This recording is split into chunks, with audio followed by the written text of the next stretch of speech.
Right now, the skies over the Persian Gulf and the capital of Iran are no longer quiet. In the span of 30 days, American and Israeli F-35s have engaged Iranian military aircraft and drones in live combat. One intercept confirmed by United States Central Command, another described by the Israeli military as a moment that has never happened before in the history of modern air warfare. The question is no longer whether the United States and Iran are in a military confrontation. The question is how far it goes from here and how fast. What you are about to hear is drawn from confirmed government statements, verified reporting from multiple news organizations, and official military sources. Where facts are disputed, we will tell you. Where claims remain unverified, we will say so. Because in a situation this serious, the difference between what is confirmed and what is rumored is the difference between understanding a crisis and being misled by one. Stay with this. Let's start with what is confirmed, because the confirmed facts alone are significant.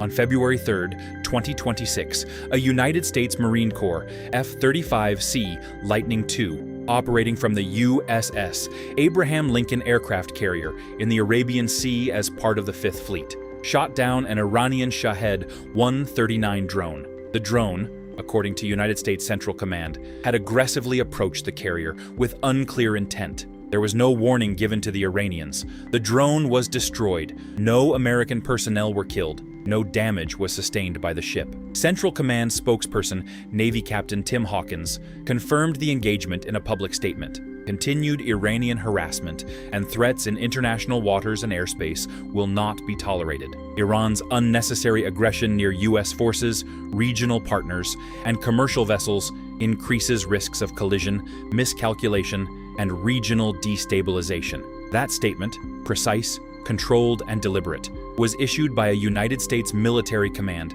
that had just taken kinetic action against an Iranian aircraft in international airspace. This was not a drill. This was not a warning shot. This was a shootdown. That same day, February 3rd, a separate incident unfolded in the Strait of Hormuz. Two Iranian Islamic Revolutionary Guard Corps naval vessels and a Mohair drone approached a U.S.-flagged commercial tanker, the MV Stena Imperative, at high speed with the apparent intent to board and seize the vessel. The ship ignored radio demands to stop. It held its course and continued through international waters. The UK Maritime Trade Operations Office, an organization affiliated with the Royal Navy that monitors shipping threats in the Gulf, issued an independent alert corroborating the incident. American officials condemned the harassment separately. Two incidents, same day, same waters. One, a drone intercept over a carrier strike group. One, an attempted seizure of a commercial vessel by Iranian Revolutionary Guard forces. That was February. Then came March. On March 4th, 2026, an Israeli F-35I Adir, based out of Nevatim Air Base in the Negev Desert, shot down an Iranian Air Force Yakovlev Yak-130 aircraft over Tehran. The Israeli Air Force released information and video of the engagement the following day, stopping military analysts cold. If confirmed, this is the first time in the history of the F-35 program that the aircraft has shot down a manned military jet in air-to-air combat. The Israeli Air Force Chief, Major General Tomer Bar, called it historic. The commander of Nevatim Air Base, identified publicly only as Brigadier General Daled per Israeli military protocol, described the engagement directly. The Israeli pilot identified the Iranian aircraft, locked on and fired. His explanation for the decision: the Iranian plane was in proximity to Israeli aircraft conducting strikes. It posed a threat. It was eliminated. The pilot who made that shot was described as relatively junior, not a senior commander, not a squadron leader, a line pilot, on a mission over the capital of Iran. The Yak-130 is a Russian-made subsonic aircraft, a two-seat trainer and light attack platform. Iran acquired its first Yak-130s in September 2023, according to Iranian state broadcaster Press TV. It is not an advanced air superiority fighter. It is not an interceptor. Its presence over Tehran during an active Israeli airstrike campaign raises serious questions about the state of Iran's air defense coordination and the desperation of its response options. The Israeli engagement is rated at medium confidence by multiple outlets. The Jerusalem Post, Times of Israel, Fox News, and ABC News have all reported it. Iranian sources have offered conflicting accounts, some claiming their own air defenses shot down an enemy aircraft, with at least one suggestion it may have been American rather than Iranian. The Israeli military categorically disputes that. What is not disputed is that something happened in the sky over Tehran on March 4th, and that the account from the Israeli side is internally consistent and has been attributed to named senior officials. But the shootdown over Tehran didn't happen in isolation. It happened inside a conflict that had been building for days, and what triggered that conflict is where the situation gets significantly more complicated. According to multiple Israeli and American news sources, including ABC News, Fox News, the Jerusalem Post, and Times of Israel, the current military confrontation began on February 28, 2026, when the United States and Israel launched coordinated strikes against targets inside Iran. These strikes, per those reports, targeted military facilities, internal security force infrastructure, and Basij force compounds. Multiple sources report that Supreme Leader Ayatollah Ali Khamenei was killed in the initial wave of strikes, along with dozens of senior Iranian military commanders. His son, Mojtaba Khamenei, has reportedly been named as his successor.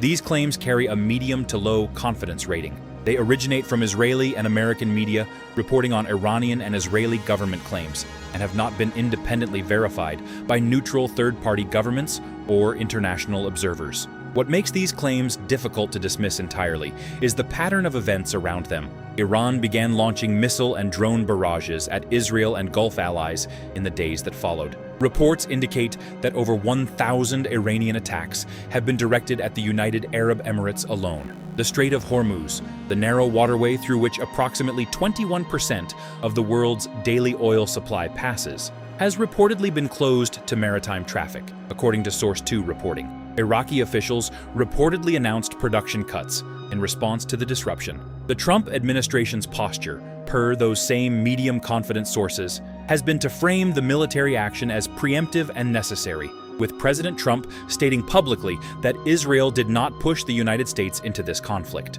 Reports also indicate that negotiations between Washington and Tehran over Iran's nuclear program had collapsed in the weeks prior. Iran's nuclear status adds a dimension to all of this that cannot be understated. As of early 2026, the International Atomic Energy Agency, an independent intergovernmental organization that reports to the United Nations and is responsible for monitoring global nuclear programs, has reported that Iran had been enriching uranium to approximately 60% purity. Weapons-grade threshold is 90%. Iran had not reached that threshold, but 60% enrichment placed it significantly beyond any civilian program justification. And the gap between that level and a deployable weapon involves additional enrichment and weaponization steps. That context, that nuclear context, is almost certainly part of why the United States and Israel chose this window. And the response, or the absence of a coherent one, from the international community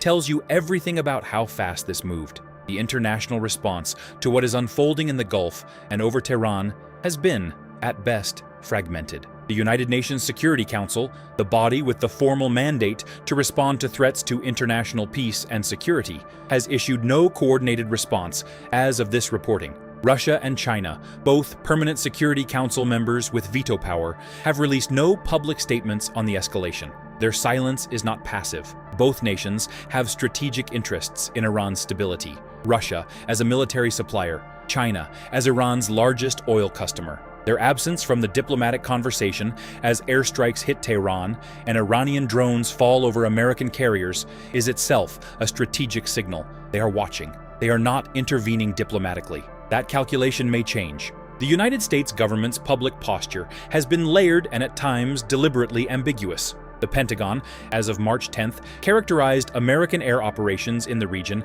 as routine air operations in international airspace, with no unusual activity, a statement that stands in stark contrast to what Central Command confirmed weeks earlier. The State Department's travel advisory for the Gulf remained at Level 2 as of the same date, which designates a region as requiring increased caution. Level 2 is the advisory you issue when a region is tense. It is not the advisory you issue when a carrier strike group is shooting down drones and your ally is conducting airstrikes over Tehran. That gap between the Pentagon's measured language and the reality of confirmed combat engagements is not accidental. It reflects a deliberate communication strategy. Calibrate the public posture below the operational reality to preserve diplomatic space. The United Kingdom, which operates joint Gulf patrols with France, has continued those patrols without major public statements on the escalation. The UK Maritime Trade Operations Office issued its warning on February 3rd regarding the tanker incident, but broader government-level response from London has been restrained. NATO, as a collective body, has not formally addressed the situation, which is notable given that American forces are in direct contact with Iranian military assets and that a member state's naval vessel was threatened with seizure. The absence of a coordinated international framework is itself a form of answer. No one has found the mechanism to stop this. For the people who live inside these events, the ones who don't get Pentagon briefings or diplomatic cables, what is happening right now looks very different. In Tehran, a city of nearly 10 million people, air raids have become part of daily life. When Israeli F-35s operate with what the Israeli military describes as established air superiority over the capital of Iran, that means Iranian civilians in Tehran are inside an active combat zone. Streets that would ordinarily be filled with traffic go quiet when the sirens come. Families move toward interior rooms, away from windows. Parents calculate where their children are and how far from them they might be when the next strike comes. Iran's air defense infrastructure, including the S-300 surface-to-air missile systems deployed along its coastlines, has faced relentless pressure. The fact that an Israeli F-35 could conduct an air-to-air engagement over Tehran and return suggests those defenses are no longer performing their intended function in the capital's airspace. That is not just a military problem. That is a protection problem for every civilian living beneath that airspace. In the Gulf itself, the commercial shipping lanes that carry food, medicine, fuel, and manufactured goods through the Strait of Hormuz have been thrown into acute uncertainty. The U.S. flagged tanker MV Stena Imperative, which was approached and threatened on February 3rd, represents one data point in a pattern. Commercial shipping operators do not make decisions based on single incidents. They make decisions based on risk curves. And the risk curve in the Strait of Hormuz right now is pointed sharply upward. Port communities along the Gulf, in the UAE, in Bahrain, in Kuwait, that depend on the unimpeded flow of tanker traffic are feeling that uncertainty directly. Dock workers, shipping crews, logistics managers, and the families who depend on their wages are all caught inside a crisis they did not choose and cannot control. Reports of over 1,000 Iranian attacks on the UAE, if accurate, would make the Emirates one of the most heavily targeted nations in this conflict by volume. A country that shares no border with Israel and has pursued active normalization efforts with multiple regional powers. Communications in parts of the conflict zone have been disrupted. Eyewitness accounts coming out of Tehran are inconsistent and at times contradictory, which is exactly what you would expect when a city is under bombardment and state media is working to control the narrative. And this conflict is not staying inside those borders. The direct economic impact on the United States is already measurable and will almost certainly grow. The Strait of Hormuz is the single most important maritime choke point on Earth. 21% of all global oil supply, including petroleum products bound for Asian markets, European refineries, and American consumers, transits that waterway every single day. If that strait is closed to commercial traffic, which Source 2 reporting indicates may already be occurring, the price effect on global oil markets is immediate and severe. Analysts have estimated that even a partial disruption of strait traffic could push Brent crude oil prices up by $10 per barrel or more in a matter of days. Prior to this escalation, Brent crude was trading at approximately $78 per barrel. American consumers were paying roughly $3.20 per gallon at the pump on average, a number that is already embedded in household budgets, trucking costs, airline ticket prices, and agricultural supply chains. A sustained disruption in the strait does not just raise gas prices. It raises the cost of everything that gets shipped, grown, or manufactured anywhere in the supply chain that touches petroleum. For Americans who hold retirement accounts with energy sector exposure or broad index funds, the volatility that comes with a shooting war in the Gulf is not abstract. It shows up in quarterly statements. It shows up in the value of the dollar relative to currencies backed by oil exporters. It shows up in Federal Reserve conversations about inflation that may already be running hotter than the official line. The United States military footprint in the region has expanded dramatically. Central Command has confirmed that more than 50,000 American troops are now deployed across the broader Middle East theater. That is a number that includes sailors aboard carrier strike groups, airmen at forward bases in Qatar and Bahrain, Army personnel in Kuwait, and special operations forces whose precise locations are not publicly disclosed. When 50,000 American service members are operating in a theater where Iranian missiles and drones are actively engaging targets, the casualty risk is not theoretical. Congress is not unified in its response. Members from both parties have raised questions about the legal basis for offensive strikes against Iran. Specifically, whether the administration was required to seek congressional authorization before committing American forces to offensive combat operations against a sovereign nation. Those questions have not been answered publicly. They will be answered eventually, either through a formal authorization request or through a political reckoning over what was done without one. The State Department has not upgraded its Gulf travel advisory beyond Level 2. American citizens in the region, tourists, business travelers, dual nationals, embassy personnel, are operating under an advisory that does not yet reflect the severity of what is happening around them. No one on any side of this, American, Iranian, Israeli, or otherwise, has a clear answer for what the next 72 hours produce. The immediate indicators that analysts are watching are specific. Has Iran reconstituted any meaningful air defense capability over Tehran? If yes, the next phase of Israeli strikes becomes significantly costlier.